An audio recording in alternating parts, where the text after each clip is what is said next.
Ladies and gentlemen, record geeks, retired plate spinners, and millennials who want to impress their parents with their record collections. Welcome to the Rhino Podcast, brought to you by Rhino Records. Get ready for new releases, deep tracks, and conversations with your favorite artists and bands, and balloons for the kiddies. And now, your hosts with the most, Rich Mahan and Dennis the Menace. On this episode of the Rhino Podcast, it's part 2 of the Woodstock Back to the Garden 50th Anniversary Collection, featuring producers Andy Zachs and Brian Kehoe. I see the bad moon rising. I see trouble on the way. I see earthquakes and lightning. I see bad times a day. But don't go around tonight. Well, it's bound to take your life. There's a bad moon on the ride. Hey, Dennis. Hey, Rich, how you doing? I'm just checking rhino.com before we dive into the meat of this podcast today. Yet again, you check rhino.com more than you check your voicemails. Well, that's the truth. If you're listening to this, you are a music head like we are, and there is so much great content there, videos. There's the album of the day.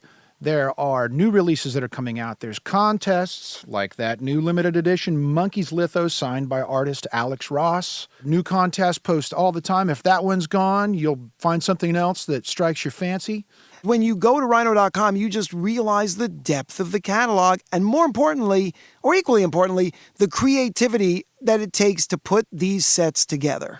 For instance, the attention to detail that is included in Woodstock Back to the Garden, the 50th Anniversary Collection 38-disc box set. Watch the unboxing video. There has never been a box set like this one. Andy Zachs and Brian Kehoe, the work that they did to put it together and leave it pristine. They did a great job on the audio. They didn't sanitize it.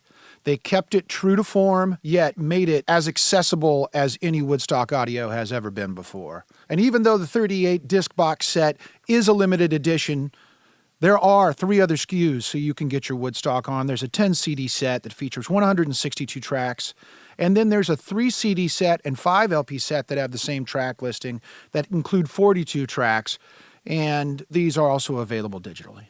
This podcast is actually based using the music from the 10-CD set, and we did something a little different in the spirit of Woodstock. This is a cinema verite. This is not an interview. This is Andy and Brian and music, and that's all it is. Wheels on fire, rolling down the road. Just notify my next of kin.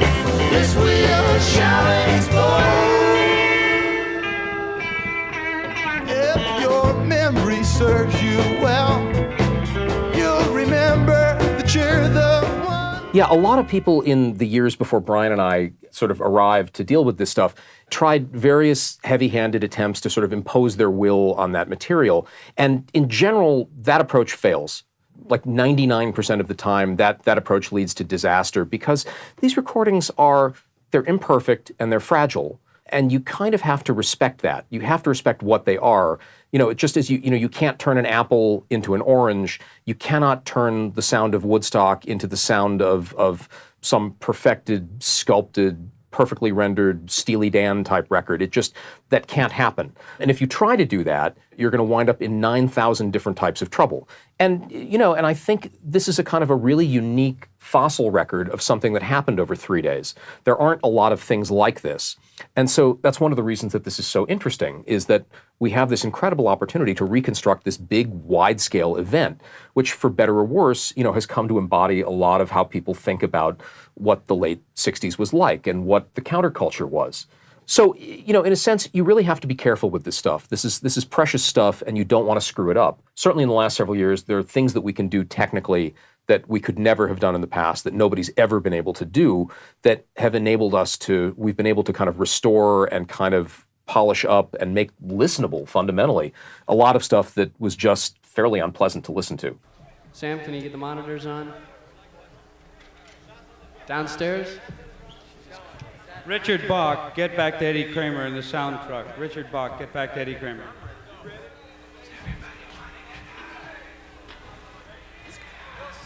Okay. Let's get high. I guess the reason we're here is music. So let's have some music, ladies and gentlemen. Quill.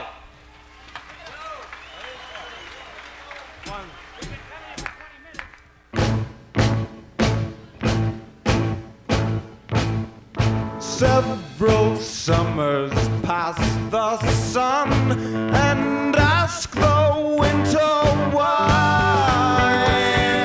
Dark and light can go and come. A poet leaves his song undone, and no one knows, And what we found was some things cannot be replaced, some things cannot be fixed. There will be a flaw there.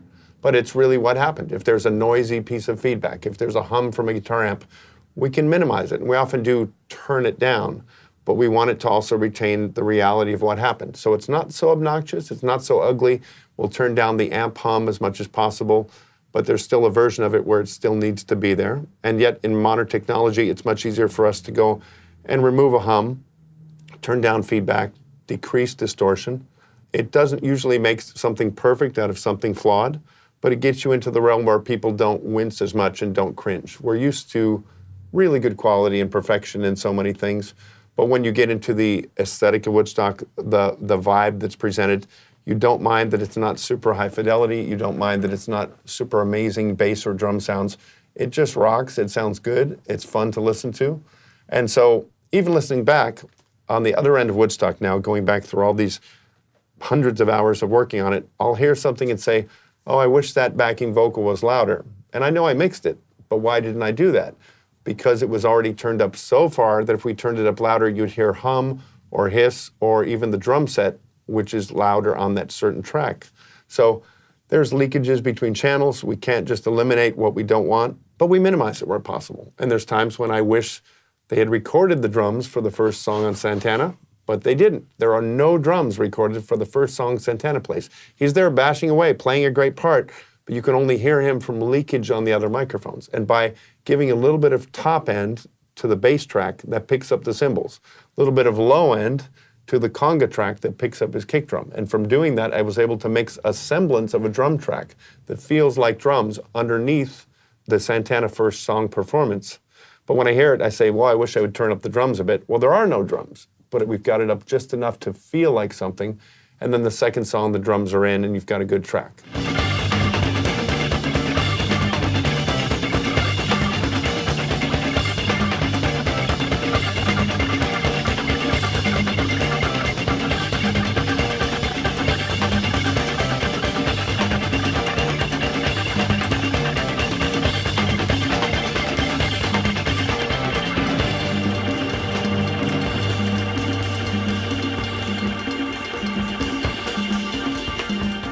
Ravi Shankar's performance was recorded on a multitrack, just like everybody else's performance at Woodstock. Unfortunately, that multitrack was taken from Woodstock by Ravi Shankar's producer, who was hell-bent on turning his Woodstock performance into a live album.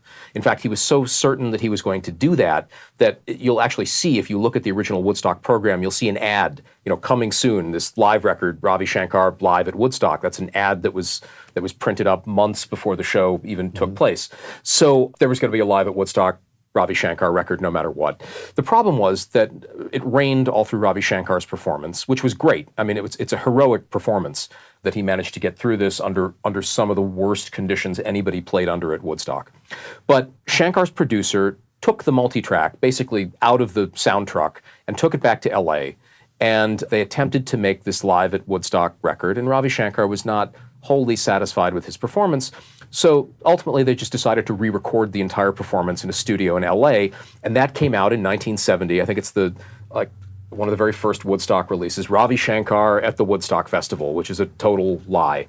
They used a bit of the crowd noise and a bit of the ambiance, but the music itself was basically all recreated in LA. So after the fake live record came out, nobody seems to know what happened to the multi-track tape. And I have now spent close to 15 years trying to figure out what happened to it, where it went. I have talked to everybody. When Ravi Shankar was still around, he was super helpful in terms of trying to help me figure out like where it could have gone. You know, people looked in his garage, people looked in his various storage spaces. No record company has any kind of documentation of it. It just vanished into the ether. So maybe we'll hear it one of these days. Maybe somebody will find it in a storage space, but I'm not holding my breath at this point. So the only source we had on Ravi Shankar was one of these mono reels of the soundboard feed from the PA. And some of those reels sound pretty good, and unfortunately this was not one of them. It sounds cruddy. There's all kinds of artifacts on it. There's hiss, and it's not good. You know, we would have used it if we had to, and we did use a chunk of it 10 years ago on our 40th anniversary package, but we didn't have to this time. Brian has a crazy friend, crazy like a fox. Yeah. His name is James Clark. He's an engineer at Abbey Road. He used to be a physicist, and he spent the last several years working on a really radical new process that basically allowed us to kind of recover and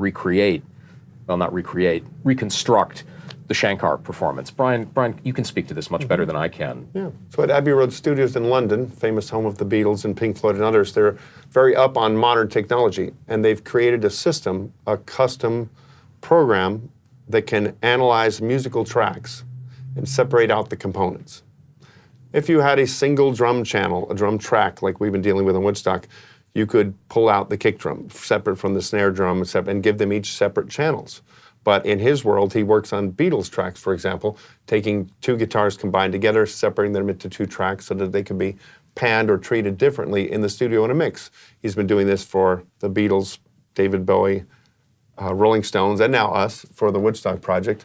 We sent over the files of the single channel Shankar mix and said, basically Ravi had three instruments. The sitar is his main instrument.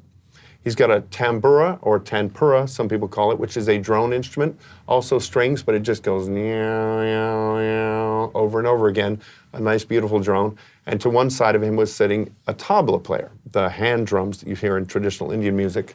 And you can see them very clearly positioned in some of the pictures and films of them. So what we asked him to do was to give us those three channels separated. He takes a version of each instrument, a section where the sitar plays by itself, teaches the computer what that sounds like, the registers, the speed of it, the shape of the notes, and that's different than the drums, which the tablas have a different shape, a different frequency range, a different kind of attack to it. And then also the tampura, which drones away, also strings, but it's different range and different buzziness than the sitar. So he sent us back individual tracks. Now, none of them are perfect, but it's really cool because we now have able to take one instrument, put it to one side, one to the other, and one to the middle, and it sounds like a beautiful stereo mix of what they played on stage, taken from the original mono source. So this is great technology, something that didn't exist just a few years ago, and we're able to use it to save something. We have not added any sounds, we've not added any frequencies, we didn't use any tricks like a reverb or a delay. We used the original audio source and created three tracks that we now could mix in stereo.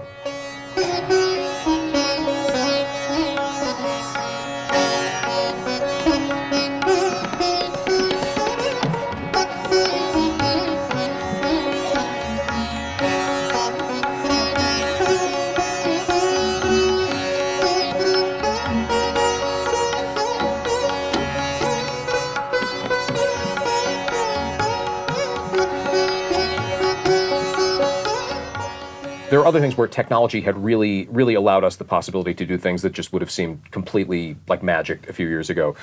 Blood, Sweat, and Tears, because they had limited track space, they have a lot of horns in the band. All the horns are confined to 2 tracks of the 6 tracks of available audio during the performance. And due to, who knows, bad monitoring, humidity, there's all kinds of things that can make things go wrong. But the horns generally are out of tune throughout the entire Blood, Sweat, and Tears performance, and it's not a comfortable thing to listen to. It just doesn't sound very good. And that's the reason why that performance has barely circulated over the years. It's not in the movie. It's not really anywhere. We used one track from it that had a slightly better sound on our 40th anniversary package, but that's it. That's the only legitimately released song from that performance until now. So I think at first we thought that the demixing process at Abbey Road would be the thing that would really help us work with this. But actually, as it turned out, I mean, it was developments in polyphonic tuning that were what really allowed us to fix this. That's right, isn't it? Many people have heard about auto-tune, and there's a version of it which is not automatic, where you're choosing pitches, dialing things in to go. The problem with Blood, Sweat, and Tears is they're such a great live group, especially in that period. It's just literally their iconic era, that album tour, and they were a cracking live band. But if the tuning is slightly off on the trumpet and slightly off on it just sounds weak and poor. And they weren't that group. And honestly, we do try to keep things authentic, but in this case, they didn't want to have it out. They didn't want it released, and it is an issue to listen and enjoy something. So without over-correcting something, we were able to take a track that had, let's say, 2 horns on it and individually tune each horn, not to laser sharpness of perfection, but just to a normal range where they sound good together, and then restore it to a performance that not only sounds good, it sounds great. They're an incredible improvement, and we know they played well. We know they did well. It's just a slight setting on the trombone register and the tuning amount on the trumpet would put them out. So had they done a little bit better tuning, this is the performance you would have had. They're incredible, and it's actually well worth doing. The same way we might turn down a vocal that's too loud, we might fade out a guitar that's doing some feedback. We don't mind helping it to make a good listening experience, but we're not trying to do something completely artificial to make it what it wasn't. Like medicine, baby, you're good for me. Like honey, darling, yeah, I know you're sweet to me. Each passing day brings us much closer together. The love you give me, darling, just gets better and better. That's why my love for you keep on growing more and more all the time. More and more all the time. Oh, yeah. Yeah, we have been able to kind of reclaim that performance from near unlistenability in certain cases is extraordinary. And Brian's right. They were a great, serious live band. They kind of, people have kind of forgotten that they were that kind of band, but they really were. And they were at their commercial peak in 1969. They were one of the most commercially successful acts of 69. So Woodstock actually catches them right at their big peak. And the audience are really psyched to hear them come on. And the energy of it is fantastic. And God, they could really play. I mean, these were serious guys playing like, it's tough stuff. There's some complicated charts. Like, everybody in that band is a virtuoso of sorts, but it's really ferocious. And it's something that I wouldn't really have expected, having spent the last, umpteen years listening to this kind of, sad, sort of unsatisfactory version of the material that we had. I would never have kind of dreamed that there was this powerhouse lurking underneath. Once we had just basically managed to nudge the horns into alignment, you could really hear, and especially in this new mix that Brian's done, once we got those horns aligned, it's a ferocious performance. I think this may surprise people when they hear it. You're gonna need a lawyer when you're in a fix. Someone got to pay up your friends that pull off tricks. Proper true love is something that you just can't buy. Hold up to the truth, girl, your lover's gone on by. Hey, no. Smiling faces bring you flowers. You can line them up and you can watch them grow flowers. We spend a lot of time trying to figure out what was this, how did it look, how did it sound, what should it sound like, what's the right approach. And, something from 1969 shouldn't sound like something from 2019. Those two things are kind of antithetical in a sense. So, and that's one of the ways that it's really easy to go wrong with this stuff is by imposing latter day effects and latter day stuff. So even when we've kind of worked with this stuff, I think we've tried to keep it well within the range of the 1969-iness of this rather than some latter day thing. There's one thing that I keep hearing pieces about. And there's one thing I can ask you, and I can ask you personally or any other way. There is a bit of acid sickness going around. There's somebody out there. There's something. You don't need that. Let's not pass anything to anybody else tonight. Let's just hang together. Anything that could be dangerous, let's just forget about it.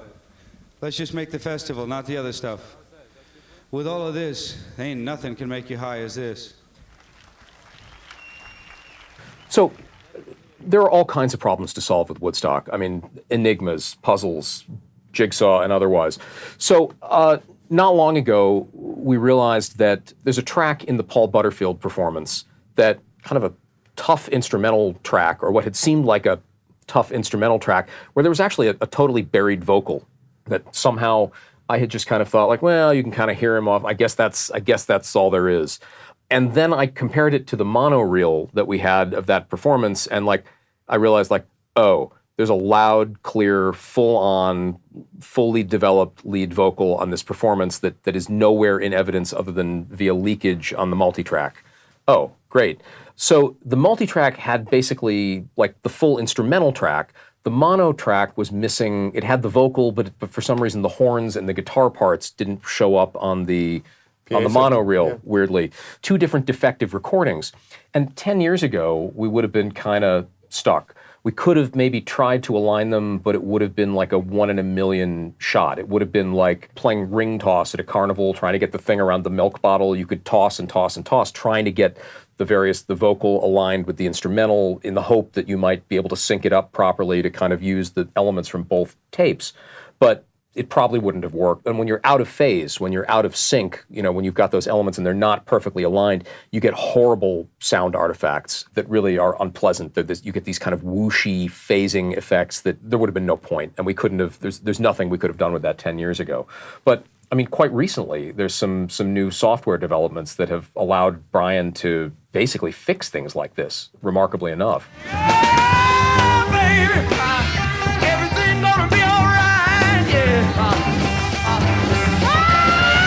Baby, everything gonna be all right, yeah. And you wait till tomorrow morning, baby, I'll follow through the night, yeah. Yeah, baby, in the low down dirty shade. I can think of at least 3 major vocal performances that were not recorded. There's Janis Joplin, there's Tim Hardin, both doing Importance, Janis's first song in her set, Tim Hardin doing If I Were a Carpenter, his biggest track, and there's no vocal track recorded from Woodstock.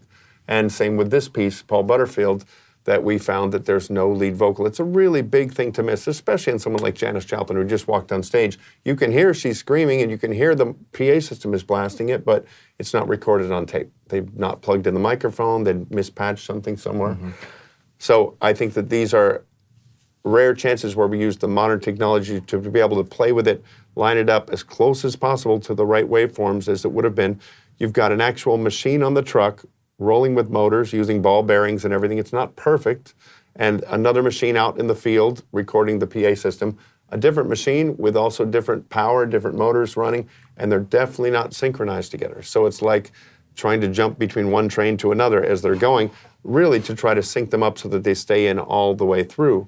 Because even if Janis is not singing, you're hearing the horn parts and the drum parts in the PA system that I've already got on the multitrack. I can't get rid of it.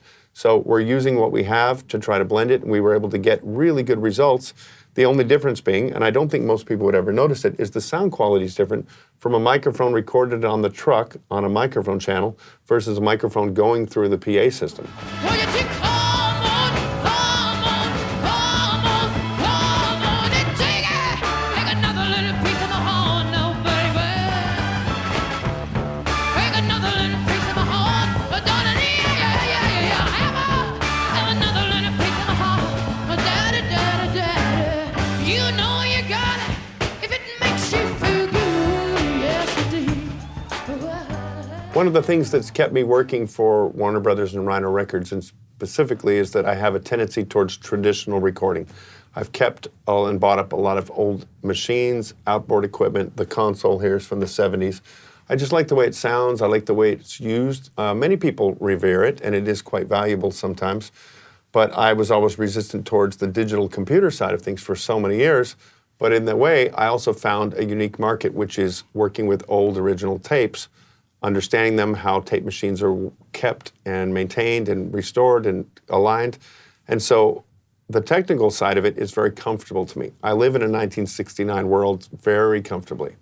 So pulling out tapes, threading them, editing, things like that is very easy for me, and very traditional. It's an old way of working. Very few people do it, but it's a very specialized set of traits. That's the way I began, and I, of course, use computers now, as we do too, for what it's good for. Most of the mixes on the Woodstock were done from the tape machine through the console, and we used outboard equipment such as equalizers, compressors, various processors people always used to use to get the sound. That's how the original Woodstock albums were done. That's how the film was done. We wanted to retain a lot of that feel, a lot of that vibe, and it is slightly different. You can do a very close version with the computer, with software, but we preferred to work that way when traditional, and I do think it sounds better. Hello, people. Just a little pause here. I'd like to tell you something. My name's Country Joe. I just want to tell you something about, all us people from the Bay Area, we're real LSD freaks. We take a lot of LSD. We've taken a lot of LSD. We know what LSD is. But I'll tell you one thing, the stuff that they're passing out here today may or may not be LSD, but there's a chance that you won't have a very good trip. Now what you're supposed to do after you know that is you're supposed to stop taking it. Now if you've taken it already, don't worry because you're not poisoned and you won't die. But if you haven't taken it, I would recommend that you don't take it. And just listen to the music and wait till you can get some stuff that you know is good, if that's your inclination. That's called common sense. Right on. Country common sense from us folks out in the Bay City. We could have us a high time, living the good life, right? Well, I know. I think most people will be familiar with the visual side of it. If you remember film, The Wizard of Oz, Citizen Kane, even Star Wars, that's the look of film, and it has a certain quality to it. And then things on video have a different look, things you've seen from television. And more they're meeting in the middle. They have some qualities that are the same, that are both good. But really, if you want to get difficult and fixated on something, you go into Photoshop and adjust the pixels on a photograph. You can adjust what was done before. But to me, it's not as bold and not as exciting as capturing a real photograph on film, developing it, printing it, that has a certain way of working that looks pretty cool. And if you see original photographers' work, they didn't have a lot of options, but their work is powerful. So I find that to be the same case with audio. We're limited to a few options of channels. We don't have a million choices, and yet you make good choices because you're looking at a whole picture. Let's all get so long. Oh, let's go get stoned. Yeah, let's go get stoned, baby. Oh, let's go get stoned. So some of the issues we ran into where there's hums and buzzes, a noisy guitar pedal, anything that might be kind of a negative sound is actually mollified, brought down a little bit in aggravation and in tone by going onto tape, which is kind of a soothing, smoothing process. The console itself warms things up and doesn't kind of release nastiness, it tames it down a bit. So that helps us already, but if you got something nice like a beautiful vocal or a great bass sound, a fantastic drummer, it will actually enhance the goodness of what they've already brought to you. The computer is best for fixing problems. It's not necessarily the best workflow. It's not the best for even getting the forest for the trees. You tend to get bogged down in little details. Every little squeak and scrape, you want to adjust it because you can quote unquote make it better. But think of all the things that existed before then, like the Beatles, Bob Marley, Led Zeppelin, James Brown, etc., that never had that, and there are no problems bothering you. The goodness is so good. And part of that is their performance, the equipment they captured with it. But anyone who's ever worked in an old studio or worked with a console, when you're actually moving the channels together, you're adjusting this one and that one almost by feel, as a musician does. As you hear it, you're responding to it the same way players in a jazz group respond to each other. When I hear the drums doing something, I may duck the vocal a bit, and it's sort of instantaneous and automatic, and I'll never do it again the same way the next time. And you occasionally catch a magic performance, just like an actor would on stage or a performer would in their performance. You get some that are just really have it right. You could tweak something else, but you would probably never get the same thing. So we find a great one and we like to keep it. Ladies and gentlemen, thank you so very much.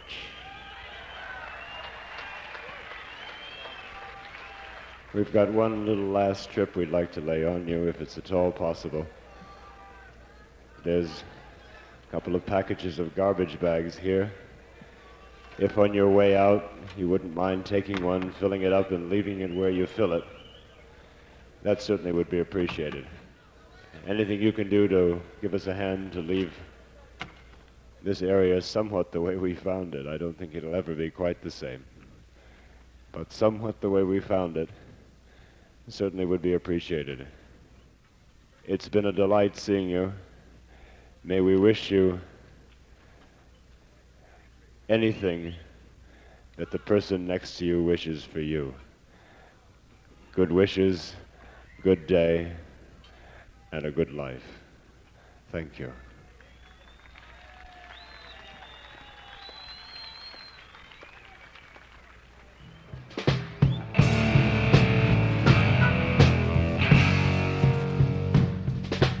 Who am I but you and the sun? A slight reflection of everyone.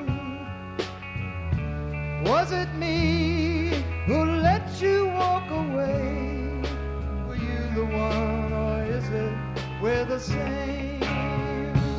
Well, Rich, it was hard enough to get all of that in a 2-part podcast, but the fact of the matter is that people can get a 3 CD or a 10 CD set to go even deeper. That's right. Woodstock Back to the Garden 50th Anniversary Collection is available now on a 10 CD set that has 162 tracks. So many of them never released before that set came out. And it is the first set that has live music from every performer. Before this, the Dead's music was never released. They didn't want that released before. They thought it was a subpar performance, but in hindsight, it's super cool to listen to it. If you're a music fan and you liked Woodstock and you've liked everything you've heard before, you're going to need to sink your teeth into this because there are so many morsels for you to discover. Thanks very much for tuning in. Don't forget to listen and subscribe on iTunes so you don't miss the next Rhino podcast. Executive producer for Rhino Entertainment, John Hughes. Produced for Rhino Entertainment by Pop Cult and Rich Mahan Promotions. All rights reserved.